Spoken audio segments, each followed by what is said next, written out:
আসসালামু আলাইকুম রহমতুল্লাহি বারাকাতুহু।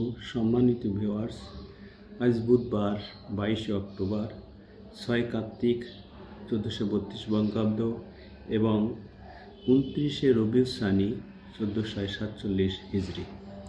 আমি আজ আপনাদের সামনে রিয়াদুস সালিহিনের প্রথম খণ্ড থেকে 364 নম্বর হাদিস পাঠ করব ইনশাআল্লাহ। হযরত আবু মুসা আশআরী রাদিয়াল্লাহু থেকে বর্ণিত, নবী করিম সাল্লাল্লাহু আলাইহি ওয়াসাল্লাম ইরশাদ করেছেন, সৎসঙ্গী ও অসৎসঙ্গীর দৃষ্টান্ত হলো একজন কস্তুরী ব্যবসায়ী, অপরজন কামারের হাফর ফুৎকারকারী।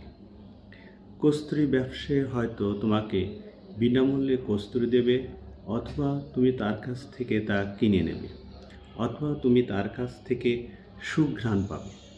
আর কামারের হাফর ফুৎকারকারী হয়তো তোমার কাপড় জ্বালিয়ে দিবে, কিংবা তুমি তার কাছ হতে দুর্গন্ধ পাবে। বুখারী ও মুসলিম।